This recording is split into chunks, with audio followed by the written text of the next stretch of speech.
Bonjour à tous, j'espère que vous allez bien, que vous vous apprêtez à bien commencer le week-end. Euh, J'avais pensé à quelque chose en discutant avec Thomas, et qui d'ailleurs correspond à sa dernière vidéo, et qui correspondait à mon avant-dernier édito sur le départ précipité et voulu par le club de Lucas Paqueta, parce qu'on ne me fera pas croire le contraire. Donc j'avais pensé à un édito. Combien nous a coûté, en dehors des joueurs formés au club, un joueur, et combien on l'a revendu.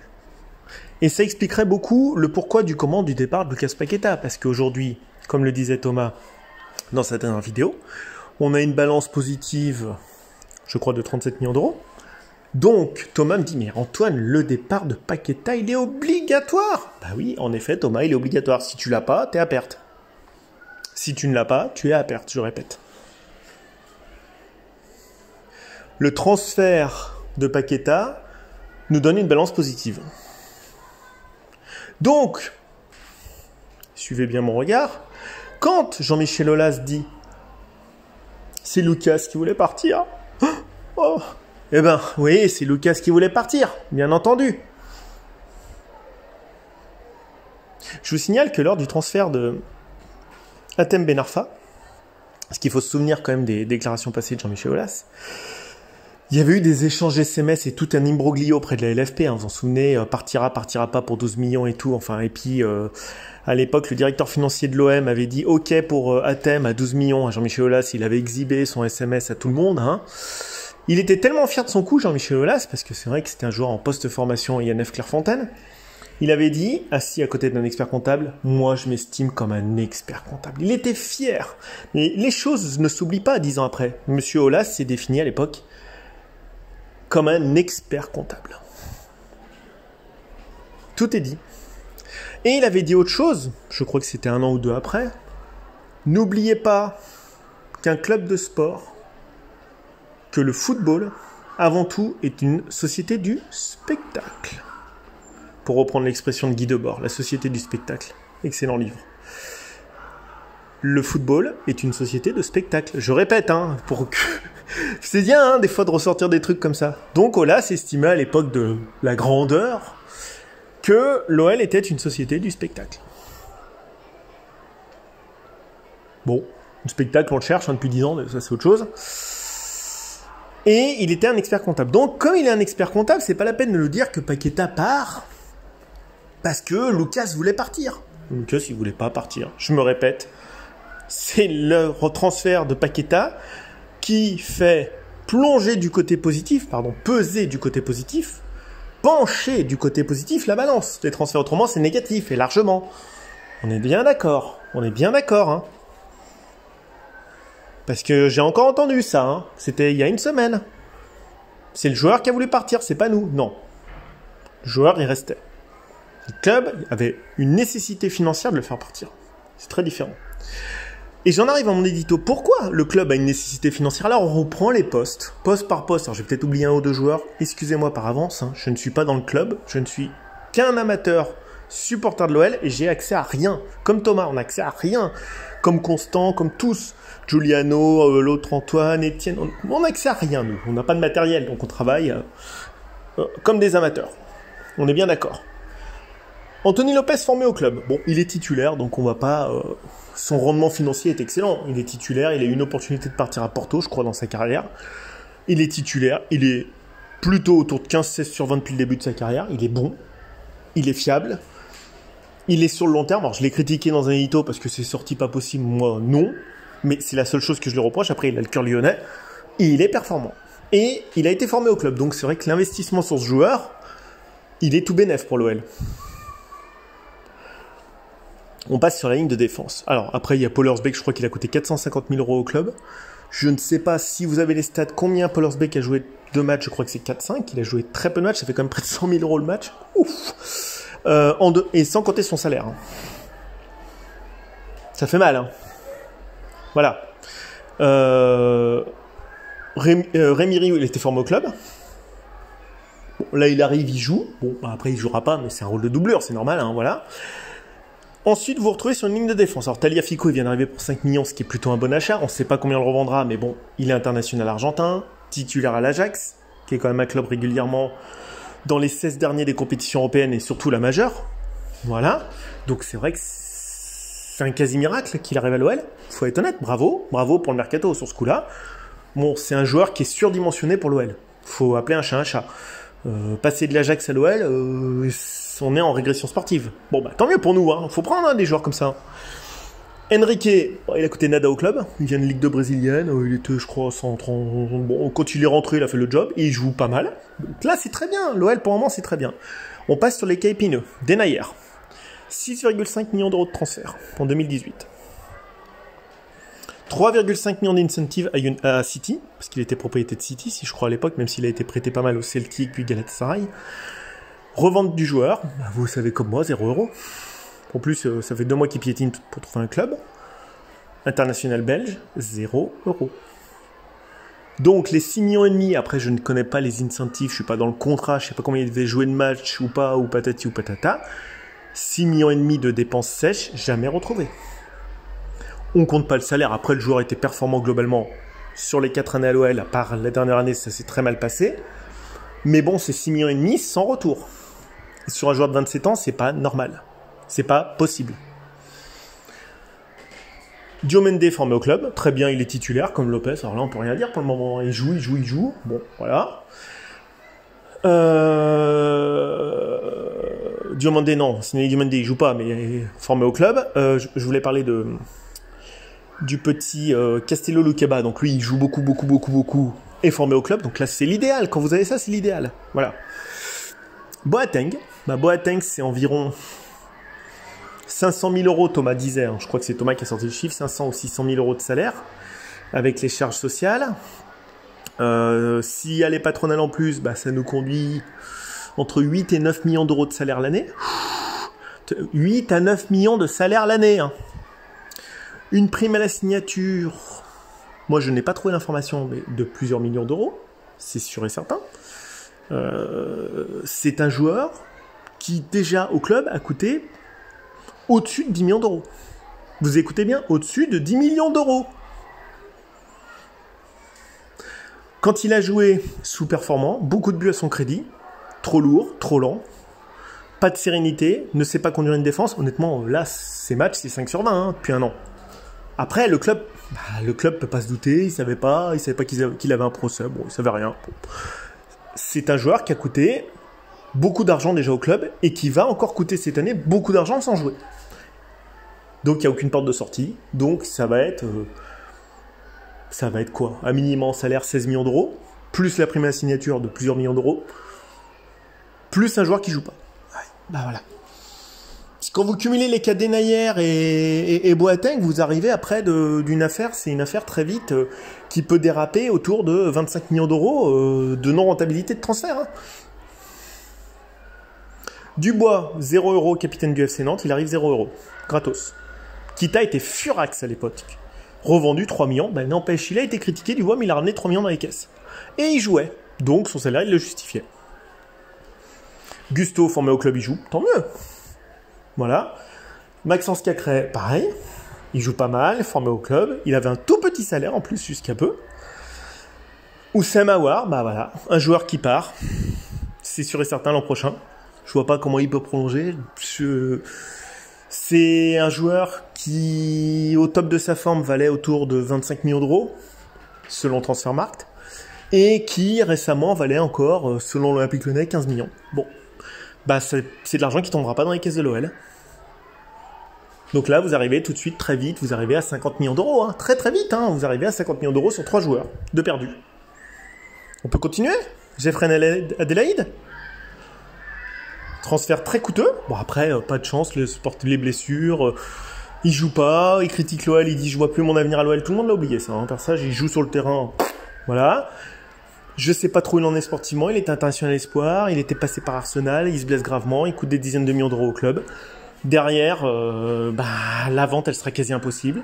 Il va aller au bout de son contrat, à moins qu'il fasse une année miraculeuse, mais ça risque d'être compliqué.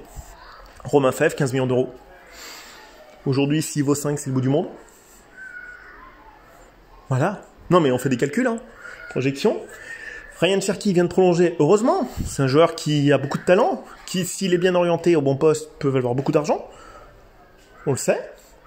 Qui, depuis janvier-février, a considérablement renforcé son jeu. On l'avait vu avant sa blessure contre Monaco, il avait fait 3-4 matchs de très bonne tenue, pour son âge, hein, parce qu'il est jeune, et qui là vient quand même de mettre un but contre l'Inter Milan, en ayant des bouts de jeu. Hein. Faire 2 passes décisives, donc c'est un joueur qui est très décisif quand on lui donne de la confiance. Il peut, on le sait, on sait qu'il a beaucoup de talent, c'est une pépite du club. Voilà. Maintenant, ça peut très mal finir, la prolongation l'an prochain vient pas, il joue pas, parce qu'avec Boz, rien n'est sûr avec Boz, hein, vous savez, c'est comme jouer au loto avec lui, rien n'est sûr, et ça peut très vite se retourner en quelque chose d'improbable. Bon. Toko Ekambi 11,5 millions, la revente ne sera pas de 11,5 millions, on le sait. Moussa Dembélé 20 millions d'euros, quand il vient en 2018, il partira gratuit. C'est mal, hein, ça fait mal, hein, là on monte, on en est déjà à 80-90 millions hein, de pertes, hein, par rapport aux achats. Ça fait mal. Memphis Depay, j'en parle. 25 millions, 0 € de retour. Puis alors Moussa Dembélé, s'il joue pas, c'est quand même quelqu'un qui a un gros salaire qui est sur le banc. Ça fait beaucoup d'argent, hein, tout ça. Ça fait beaucoup d'argent. Tété, bon, prêté. Prêté, hein, pour le moment, il sera pas revendu. Hein. Le 20 millions, est-ce qu'il les vaut, il les vaut pas? Ben, en attendant, il est 3e meilleur buteur de Ligue 1, il fait beaucoup de passes D. Ça valait peut-être le coup de lâcher 20 millions qu'on n'a pas. Voilà.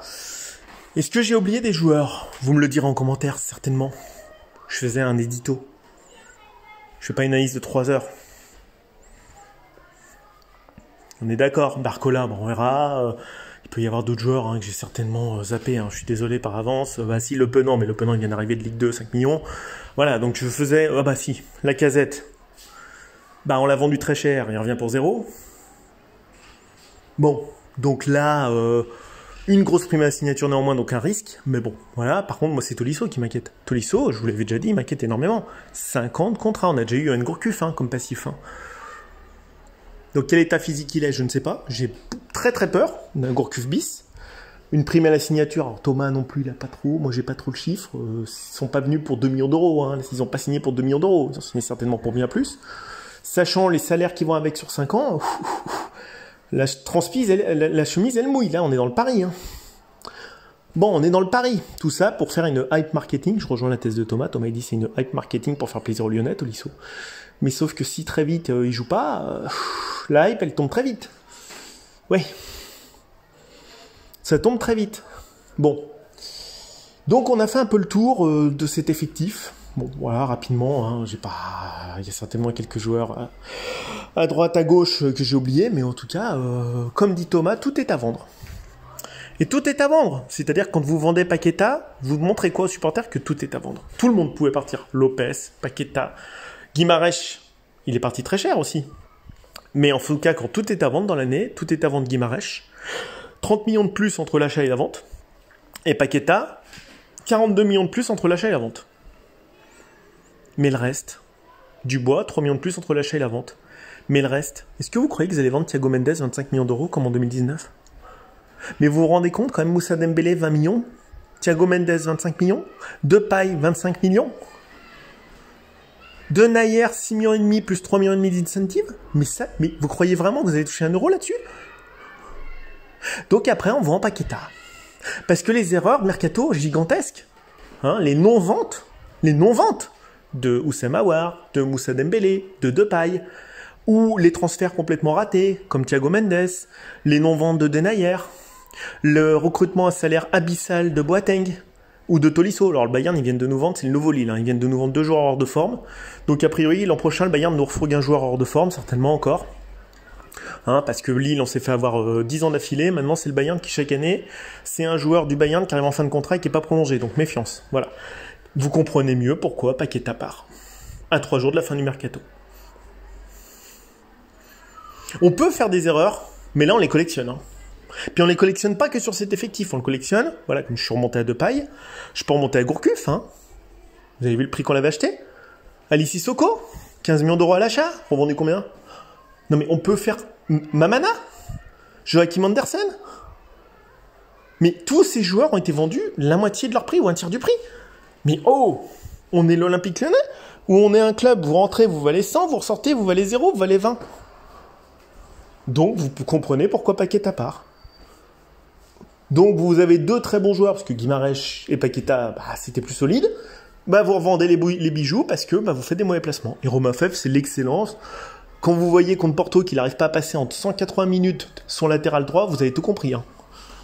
Vous avez tout compris. C'est bon, moi je me suis dit à Thomas me dit t'en penses quoi? Je dis bah, je sais pas, un ailier qui passe pas son latéral, tu mets 15 millions toi? Bah voilà. Désolé, hein, moi, c'est même pas contre les joueurs, c'est un constat.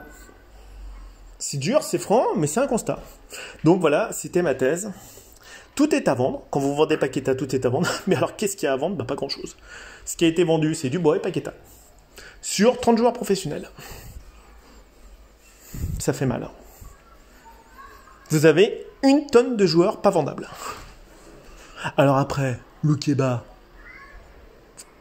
il aurait pu y avoir une vente, parce que c'est pas la peine de me dire « Oh mais non, mais Loukeba, Cherki, ils sont pas vendables. » Kalulu, il est parti gratos. Goebbels, il est parti gratos. Gouiri, il est parti pour 8 millions. Non mais tout est à vendre. C'est fin de contrat ou c'est vendu au rabais? Bah, 3 millions d'euros. 3 millions d'euros, un gars de son niveau, c'est pas 3 millions d'euros. C'est un joueur qui vaut potentiellement 10 millions. Bon, il a joué quelques matchs, il a toujours été très bon avec Lyon. Bon, bah allez, il part 3 millions. Hop. Oh. Parce que des arrières gauche, c'est vrai qu'il y en a tous les 10 mètres. Hein. C'est bien connu.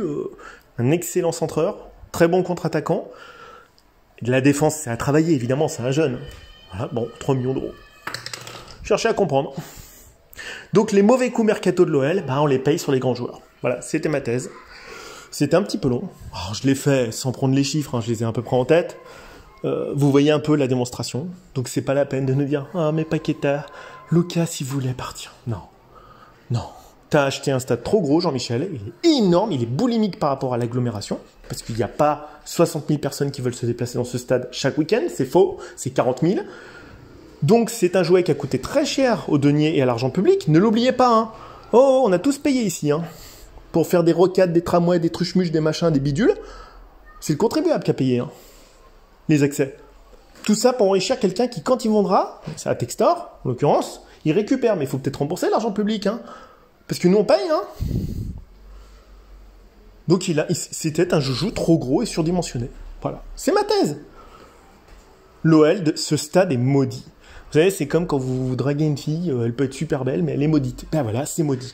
Ce stade, il est maudit. De toute façon, tous les supporters le disent. Gerland n'était pas maudit, ce stade est maudit. Ce stade, pour moi... Oh, tu vas me dire, putain, c'est de la sorcellerie. Non, mais quelque part, c'est le synonyme de toutes les extravagances. C'est comme sous Ceausescu, si vous allez un jour à Bucarest. Il y a la Maison du Peuple. C'est rigolo, ça s'appelle la Maison du Peuple. C'est un palais où il y a plus de 1000 pièces, des plafonds de 40 mètres de haut et tout. Alors, soi-disant, pour le peuple communiste, on a rasé un quart de Bucarest sous Ceausescu, le dictateur, pour faire ça. Bah voilà, c'est la mégalomanie, comme pour Olas, il y a une mégalomanie, comme François Mitterrand avec sa Bibliothèque nationale de France qui est pourrie, hein, qui est toute pourrie, le bois il est pourri, tout est pourri, enfin voilà. Mais il y a la mégalomanie. Ou les pyramides du Louvre de Paix, voilà, mégalomanie de Mitterrand, il était mégalo à 100%, hein, des rêves de grandeur de malade, il se prenait pour Louis XIV, bah voilà, il y en a la mégalomanie. Alors, le stade, dans notre orgueil, moi j'en rêvais, mais quel cadeau empoisonné.